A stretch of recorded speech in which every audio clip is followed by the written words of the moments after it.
무더위로, 코로나로, 또 열대야로 하루하루 지내기가 참 힘들고 밤잠을 설치기가 일쑤입니다. 그럼에도 불구하고 그런 많은 어려움에도 열심히 살아가는 여러분들의 모습을 보면 참 대단하다는 생각이 듭니다. 참 장하십니다. 대단하십니다. 이렇게 열심히 사는 이유가 무엇입니까? 내일이 있기 때문이겠죠. 그러고 보면 아직도 여전히 날씨는 덥지만 어제 가을의 문을 여는 입추가 되었습니다. 이제 곧 조금만 지나면 무더위가 사라지고 날씨가 선선해질 것입니다. 그렇게 시간이 흐르지 않는 것 같아도 세월은 흐르게 되어 있고 또 가만히 있어도 점점 시간의 흐름을 체감할 수 있습니다. 그런데 시간은 가만히 있어도 흘러가지만 나의 미래는, 나의 내일의 모습은 가만히 있어도 이루어지는 것이 아닙니다.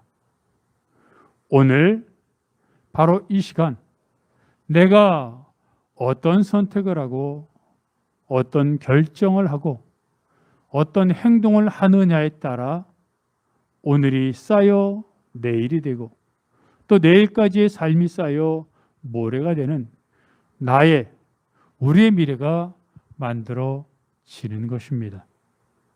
그러기에 힘들고 어려울지라도 그 힘든 시간을 믿음으로 또 믿음의 발걸음으로 한 걸음 한 걸음 걸어갔던 사람들의 모습을 보며 우리들도 그렇게 살아야 함을 다시 한번 깨닫게 됩니다.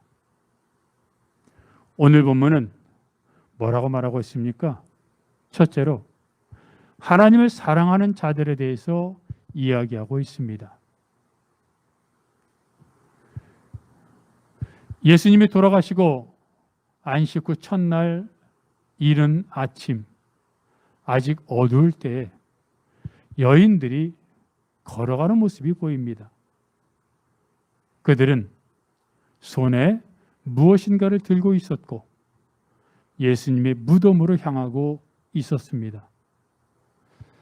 우리가 아는 것처럼 그날은 예수님이 부활하신 날입니다. 그렇다면 예수님의 부활을 환영하기 위한 만찬을 베풀기 위해 준비하기 위해 가고 있는 것일까요? 하지만 그러기엔 여인들의 모습을 보면 초췌하고 말을 들어보니 한숨과 탄식 소리가 들려오는 것을 봐서 예수님의 부활을 맞이하러 가는 것 같지는 않습니다. 그렇습니다. 그들은 예수님의 몸에 바를 향품을 갖고 예수님의 무덤을 향해 걸어가고 있었습니다. 예수님이 돌아가셨던 금요일은 이제 안식일이 시작되는 시간적으로 빠듯하였기 때문에 예수님이 돌아가시고 나서 유대인의 장례 풍습에 따라 몸에 향품조차 제대로 바르지 못하고 처리를 했습니다. 그 모습을 안타깝게 여겼던 여인들은 안식일이 지나고 첫날이 되자 예수님의 몸에 향품이라도 바르고자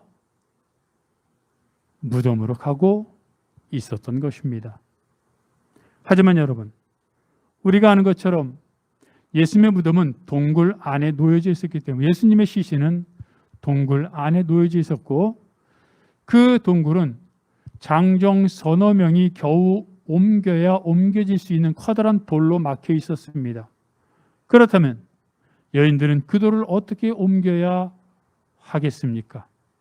또 그 돌 앞에는 로마 군인들이 지키고 있었는데 로마 군인들 몰래 또는 로마 군인들을 설득하여 예수님의 시신에 향유를 바를 수 있겠습니까?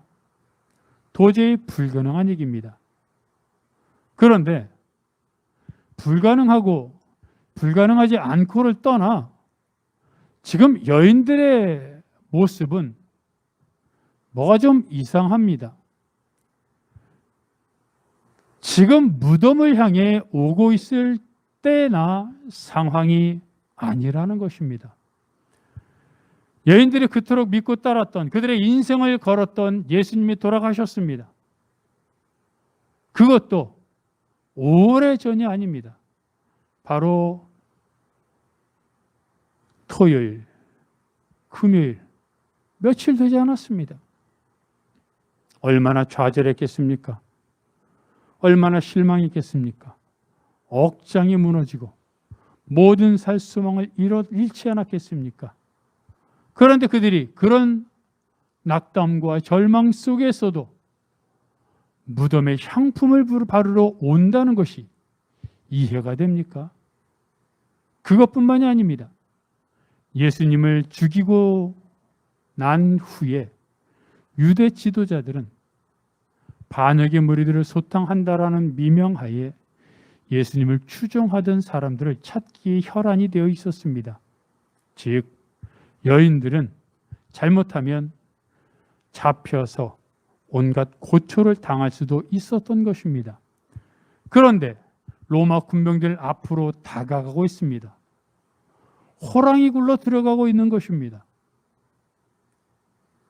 그렇게 믿고 따랐던, 또는 왕이 될 줄로 믿었던 예수님이 돌아가시고 난 이후에 정신적인 충격, 좌절, 절망, 이런 것들로 인해 정신도 없을 텐데, 거기다가 그들을 찾는 무리들로부터 숨기도 버거울 그런 상황 속에서 어떻게 그들은 대놓고 예수님의 무덤에 가서 향유를 바를 생각을 하고 무덤을 향해 걸어가고 있었을까요? 복음서를 보면 예수님의 무덤을 찾아가는 여인들의 이름들이 각각 나오지만 그 중에 계속해서 공통적으로 들어가 있는 이름이 있는데 막달라 마리아입니다. 누가복음 8장 1절부터 3절까지 보면 예수님을 섬겼던 여인들에 대해서 나오는데 그 중에 한 명이 막달라 마리아에 대한 이야기입니다. 성경은 마리아를 7 귀신이 들렸던 여인이라고 이야기합니다. 상상이 가십니까? 7 귀신이 여인 속에 있었습니다. 얼마나 그 삶이 황폐했으며 사람 사는 것이었겠습니까? 사람 대접을 받았겠습니까? 지나가는 사람들로부터 돌팔매질을 당하고 쫓겨나고 집도 제대로 없고 식사도 제대로 못하는, 인정받지 못하는 짐승과 같은 삶을 살았을 겁니다. 그랬던 여인이 예수님의 은혜로 이적을 통해 귀신이 쫓겨났고 새 사람이 되었습니다. 여러분, 그 기분 상상할 수 있겠습니까? 귀신 들려 온전한 적이 없었던 여인이 이제 온전한 사람이 되었으니, 그런데 그런 여인을 사람들은 여전히 귀신 들렸던 여인, 상종 못할 사람, 또는 우리가 같이 지내지 못할 사람으로 여겼을 것입니다.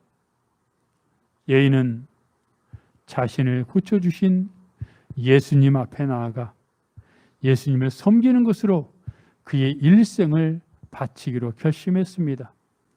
그리고 예수님을 따라다니며 온갖 수종을 들었습니다. 얼마나 행복했을까요? 예수님의 말씀을 들으며 예수님이 행하시는 이적을 보며 사람들을 향한 예수님의 마음을 보며 얼마나 감동받고 얼마나 은혜받고 얼마나 더 열심히 정성을 다해 섬겼을까요? 그런데 그랬던 예수님이 돌아가셨습니다. 그리고 사람들은 예수님을 추종했던 사람들을 쫓아다닙니다. 그럼에도 마리아는 예수님 곁을 떠날 생각을 하지 않았습니다. 이미 돌아가셨습니다. 이제 이 세상에 더 이상 없습니다. 하지만 그럼에도 예수님과 함께 있었던 그 세월을 통한 받은 은혜, 또 가르침대로 살겠다고 다짐했고, 예수님은 이 땅에 없을지라도 예수님의 발자취를 따라 그런 희생하고 섬기는, 이제 덤으로 사는 인생, 주를 위해 살겠다고 마리아는 고백하고 있었던 것입니다. 바로 그런 마음, 예수님을 사랑했기에, 예수님께 감동을 받았고 은혜 받았기에, 비록 예수님이 돌아가시고 없어도, 또 예수를 추종하던 사람들을 쫓아다닌다는 그런 두려움이 있어도 그 모든 것을 떨쳐내고 오히려 무덤에 나아가 예수님의 몸에 향품을 바르겠다라는 일념, 신념, 마음 하나로 그 자리를 지켰던, 그 믿음의 자리를 지켰던 막달라 마리아, 또 다른 여인들의 모습을 보며 참 신앙이란 무엇인지, 아무리 내가 힘들고 어려워도 받은 사랑이 있기에, 경험한 은혜가 있기에 그 은혜의 자리, 사랑의 자리를 벗어나지 않는 것이, 아무리 힘들고 어려워도 그 자리에서 버티고 서 있는 것이 참된 믿음임을 다시 한번 깨닫게 됩니다. 그런데 이 무덤의 자리, 믿음의 자리를 떠나지 않은 것은 여인들만이 아니었습니다. 제자들도 마찬가지입니다. 그들은 그 예수님이 돌아가셨던 그 자리에, 그 곳을 떠나지 않고 집에 모여 있었습니다. 예수님을 따르던 제자들을 잡는다는 소문이 무성했기에 떠날 만도 했습니다. 도망칠 만도 했습니다. 어떤 사람들은 그 자리를 떠났을 것입니다. 그런데 제자들은 여전히 그 자리에 남아 있었습니다. 그 중에 한 명이 요한입니다. 요한은 왜 절망의 자리, 안타까운 그 자리를 떠나지 않았을까요? 예수님이 십자가에서 자신의 어머니를 요한에게 부탁했기 때문이었을까요? 아니면 너무나 경황이 없어 어디로 가야 할지, 어떻게 해야 할지 갈팡질팡하지 못하고 헤매고 있었기 때문일까요? 무슨 이유 때문인지는 모릅니다. 그러나 생각해 보면 예수님을 사랑했기 때문은 아니었을까요? 다른 사람들에게 예수님은 기적을 행하는 분이었습니다. 다른 사람들에게 예수님은 이스라엘의 희망이었습니다. 다른 사람들에게 예수님은 위대한 스승이었습니다. 하지만 요한에게 예수님은 친구였습니다. 요한 1서 1장 1절에서 말한 것처럼 요한은 예수님을 눈으로 보고 들었고 자세히 봤으며 손으로 만졌다고 말하고 있습니다. 3년 전에 예수님의 부르심을 받아 모든 것을 버리고 뒤쫓은 이후로 예수님과 함께 생활하며 하나님의 예수님의 모습을 하나하나 경험하며 함께 지냈습니다. 가난한 사람들을 보며, 핍박받는 사람들을 보며 눈물 흘린 예수님, 손가락질 당하는 사람들의 방패막이가 되어주셨던 예수님, 배고픈 사람들을 위해 친히 식사를 주셨던 주님, 아픈 자들의 몸을 만져가며 그들을 치료해 주셨던 주님, 이스라엘의 아픈 자들, 잃어버린 자들, 이스라엘의 헐벗은 자들, 연약한 자들, 손가락질 받는 자들, 그들을 위해 계속해서 눈물을 흘리며 다가서며 그들을 안아주고 품어주셨던 예수님의 모습을 보며 요한은 더할 수 없는 감동을 받았고 은혜를 받았고, 그런 삶에 자신의 인생을 걸기로 모든 것을 내던졌던 것입니다. 그랬기에 비록 예수님은 돌아가셨어도, 예수님을 따르던 제자들을 잡는다는 소문이 무성했어도 차마 그 자리를 떠날 수 없었던 것입니다. 사랑한다는 것은 감정이 아닙니다. 감정만으로 사랑을 표현한다면 하루에도 사랑은 수십 번 표현할 것입니다. 또 오늘 사랑했던 사랑의 대상이 내일 바뀔 수 있습니다.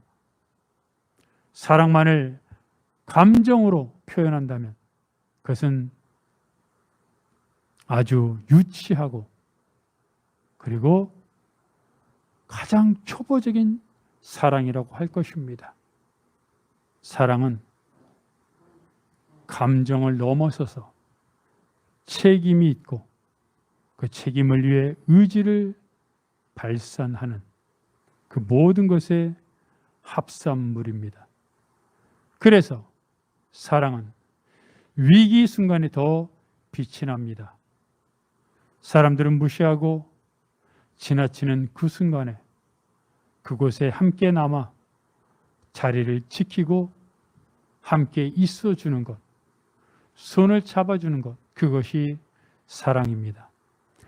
그 사랑을 경험했기에 여인들이, 예수님의 제자들이 예수님을 통해, 말씀을 통해, 이적을 통해, 삶을 통해 은혜를, 사랑을 경험했기에 그들은 비록 힘들고 어려운, 그들이 절망하고 그들이 잡힐지도 모른다는 두려움과 고통과 그런 아픔 속에서도 그 자리를 떠나지 않을 수 있었던 것입니다.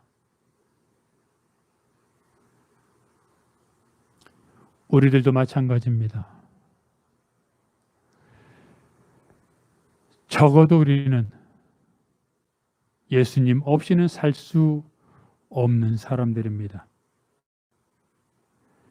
예수님으로부터 받은 은혜가 있기에, 지금까지 살아오면서 예수님으로부터 받은 은혜와 사랑이 있기에, 그 사랑을 알고 있기에 비록 지금 힘들어도 예수님이 돌아가신 금요일, 예수님이 부활하신 주일 사이에 있는 토요일의 절망과 고통과 두려움을 내가 지금 겪고 있을지라도 받은 사랑이 있기에, 받은 은혜가 있기에 이 절망의 토요일, 두려움의 토요일, 고통의 토요일을 뿌리치고 도망치고 떠나는 것이 아니라 그 자리에 머물러 주와 함께 주님을 바라보며 견디겠다고, 그리고 이겨내겠다고 여인들처럼,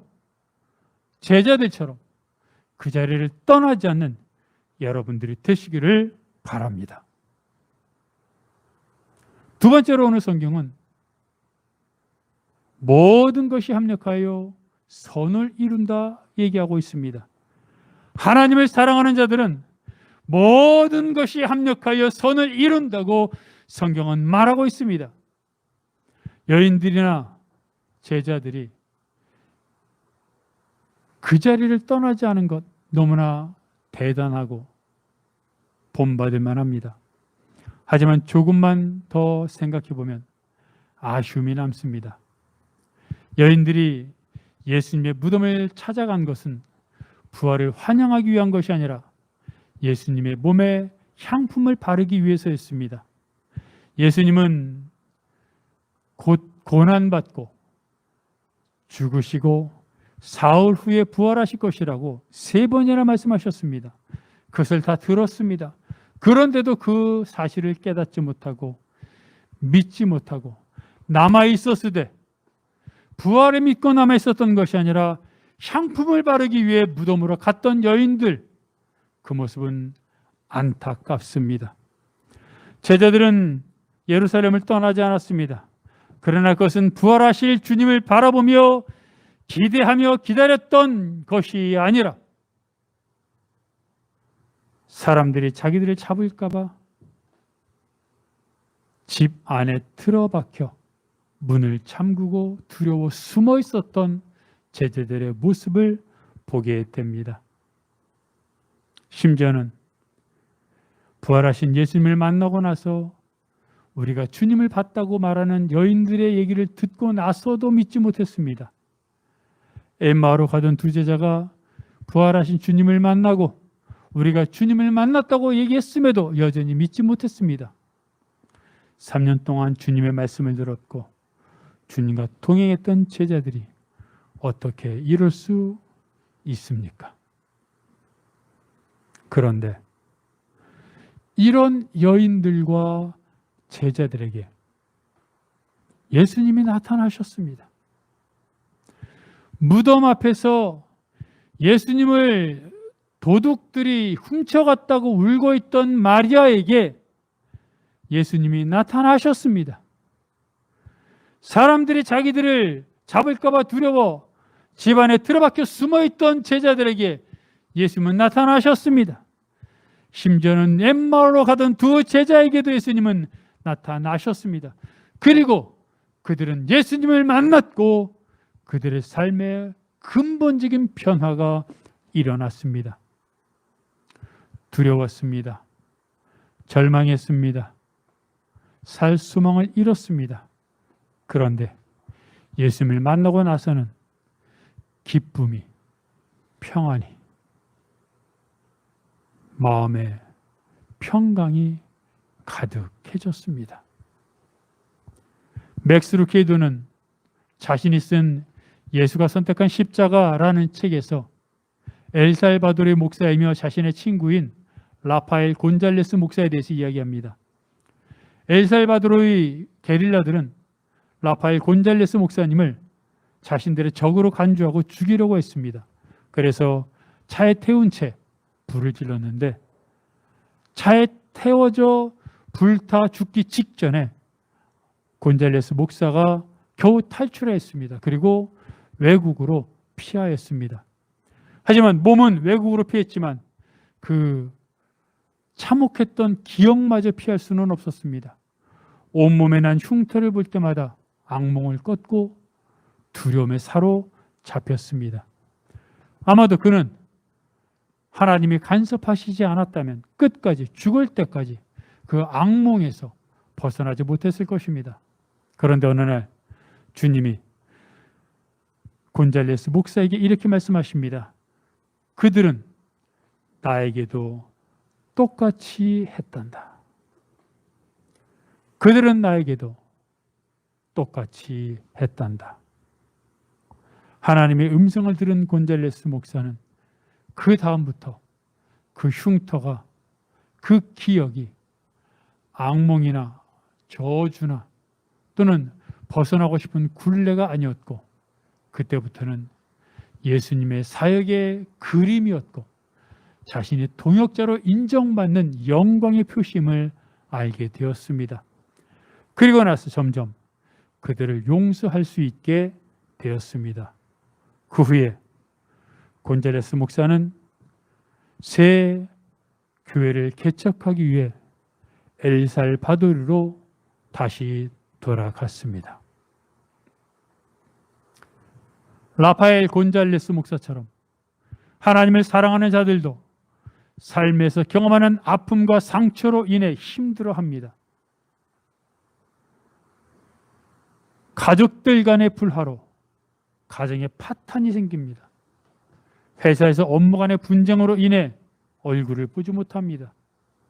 처음에는 사소한 말다툼으로 오해로 시작했던 것이 점점 커져 얼굴조차 보지 않는 사이가 되어버립니다. 생각지 않았던 질병으로 인생이 망가집니다. 행복을 꿈꾸며 출발했던 가정이 깨어집니다. 이런 일들을 경험할 때 믿음의 사람들은, 그리스도인들은 그것을 극복하기 위해 나름의 신앙의 방법으로 해결하려고 합니다. 기도하지요. 금요기도, 철야기도, 새벽기도, 기도원을 찾아가기도 합니다. 예배 집중합니다. 또 믿음의 사람들을 찾아가기도 하고 교제하기도 합니다. 그런데 그러면서 때로는 믿었다가 하나님의 은혜를, 하나님이 도우실 것을 믿었다가 때로는 불신하고 믿었다가 의심합니다. 그런 자신의 모습을 보며 절망합니다. 하나님을 확실하게, 하나님을 온전하게 믿어야 된다고 생각하는데, 그렇게 하고 싶은데 내 믿음은 연약해서 믿었다가 의심하고 믿었다가 의심하고 계획을 세워서 하나님 뱀에 나아갔다가 다시 또 게을러지는 나의 모습을 보며 내 어려운 형편이 해결되기보다는 하나님이 이런 나의 불신앙을 꾸짖는 것은 아닐까 절망하게 됩니다.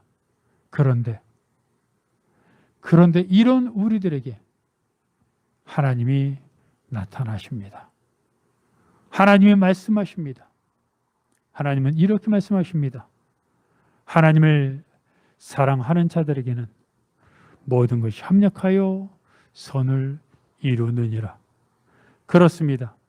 하나님을 사랑하는 자들에게는 모든 것이 어느 것이든 하나도 빠짐없이 내 인생에 성공적이었던 것들 또는 실패했던 것들 또는 내가 힘들었던 것들 나를 고통에 빠지게 했던 모든 것들조차도 결국에는 합력하여 선을 이루도록 하나님이 이끄신다는 것입니다. 그래서 하나님을 사랑하는 자들에게는 모든 것이 합력하여 선을 이룬다고 할 때 모든 것 대신에 각자의 삶의 형편에 맞게 집어넣으면 그것이 하나님의 말씀이 되는 것입니다. 하나님을 사랑하는 자들에게는 회사가 부도난 것이 합력하여 선을 이루느니라. 하나님을 사랑하는 자들에게는 감옥에서 복역한 것이 합력하여 선을 이루느니라. 하나님을 사랑하는 자들에게는 병원에 입원한 것이 합력하여 선을 이루느니라. 어느 것도 예외가 없습니다. 욥은 오해를 받아 감옥에 갇혔습니다.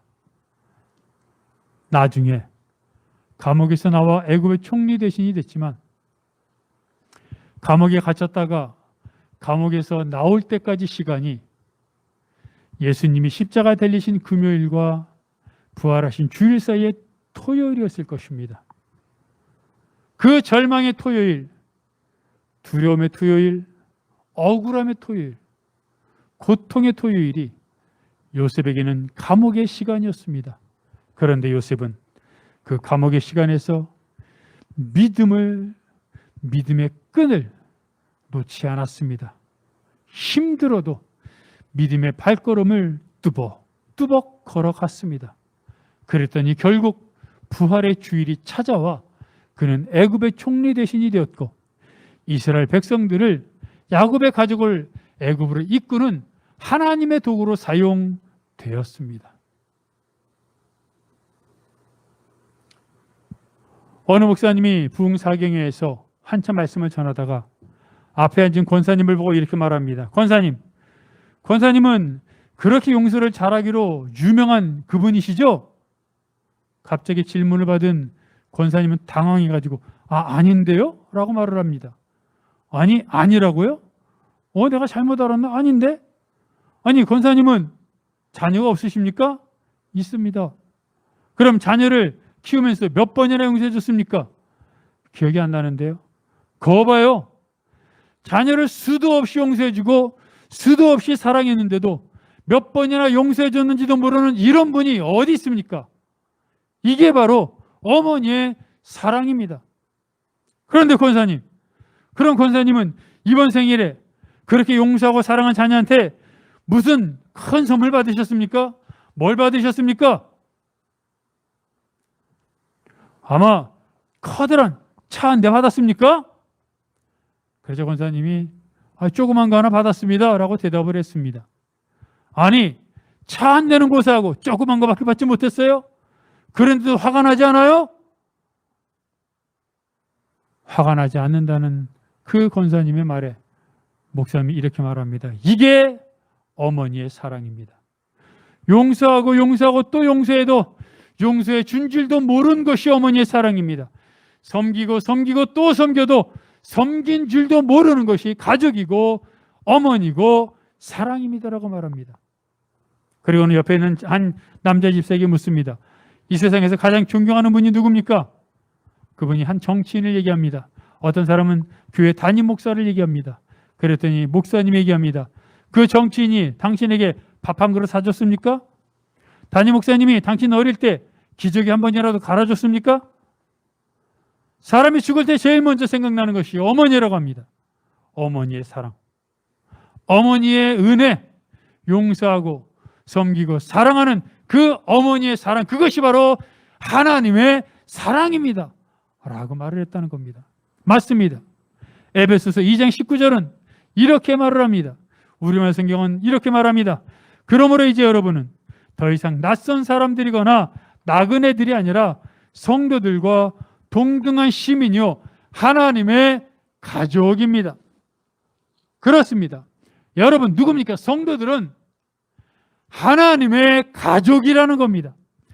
하나님의 가족이기에 절망적인 토요일, 고통의 토요일, 두려움의 토요일, 포기하고 싶은 그런 토요일이 있을 때도 그 실패의 자리, 어려움의 자리를 떠나지 않으면 불완전하고 불확실하고 내 믿음이 완전하지 않더라도 하나님을 향하여 믿음으로 가려고 하다가도 좌절하고 의심하고 불신하고 그럴지라도 그래도 믿음의 끈을 놓지 않으면, 하나님의 손을 놓지 않으면, 믿음의 자리에 있으면 결국 하나님은 여인들에게, 제자들에게 나타나셨던 것처럼 우리들에게 나타나셔서 하나님의 사랑을 보이시고 은혜를 보이신다는 것입니다.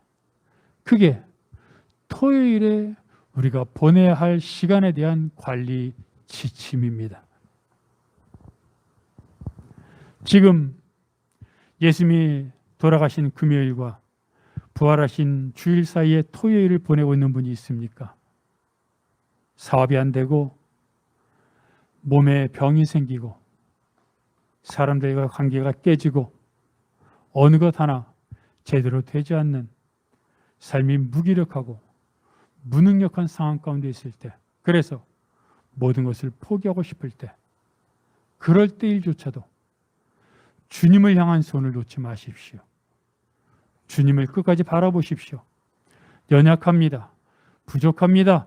불완전합니다. 사람이 어떻게 완전할 수 있습니까? 그러나 불완전하더라도, 연약하더라도, 때로는 의심하고 때로는 게으르더라도 하나님을 향하여 끝까지 믿음의 손을 놓지 않고 하나님을 바라볼 때, 토요일을 그렇게 보낼 때 어느덧 주일 아침 여명이 밝아오고 부활하신 주님이 나타나 우리를 영접하실 것을 믿고 절망과 두려움과 고통의 토요일을 믿음으로 씩씩하게 굳세게 이겨나가겠다고 다시 한번 다짐하는 여러분들이 되시기를 바랍니다.